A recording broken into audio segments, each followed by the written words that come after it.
ಸಮಸ್ತ ಜಿಲ್ಲೆಯ ಜನತೆಗೆ ರಾಮನವಮಿ ಶುಭಾಶಯಗಳು.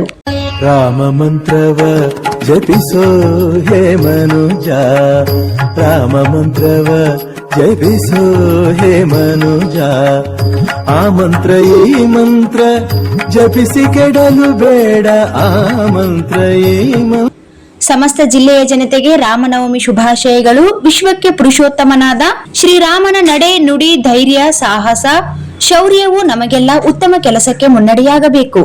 ಭಾರತ ರಾಮರಾಜ್ಯವಾಗಬೇಕು. ಸತ್ಯದ ಪಥ ಬದಲಿಸದ ಶ್ರೀರಾಮಚಂದ್ರನ ನಿತ್ಯ ಸ್ಮರಣೆ ಮಾಡಬೇಕೆಂದು ಪ್ರಾರ್ಥಿಸುತ್ತಾ, ಸಕಲರಿಗೂ ಶ್ರೀರಾಮ ಆಯುಷು ಆರೋಗ್ಯ ಸಂಪತ್ತು ನೀಡಿ ಕರುಣಿಸಲಿ. ಆ ನಿಟ್ಟಿನಲ್ಲಿ ಪ್ರತಿಯೊಬ್ಬ ಭಾರತೀಯನು ರಾಮನನ್ನು ಆದರ್ಶವಾಗಿ ಇಟ್ಟುಕೊಳ್ಳಬೇಕು ಎಂದು ಕೋರುತ್ತಾ, ಪ್ರಾರ್ಥಿಸುತ್ತಾ ಎಲ್ಲರಿಗೂ ರಾಮನವಮಿಯ ಹಾರ್ದಿಕ ಶುಭಾಶಯಗಳು. ಶುಭ ಕೋರುವವರು ವಿಜಯರಾಜೇಶ್ವರಿ ಗೋಪಶೆಟ್ಟಿ, ಭಾರತೀಯ ಜನತಾ ಪಕ್ಷದ ರಾಯಚೂರು ಜಿಲ್ಲಾ ಮಹಿಳಾ ಮೋರ್ಚಾ ಅಧ್ಯಕ್ಷರು, ರಾಯಚೂರು. ಜಪಿಸಿ ಕೆಡಲು ಬೇಡ, ಸೋಮಶೇಖರ ತನ್ನ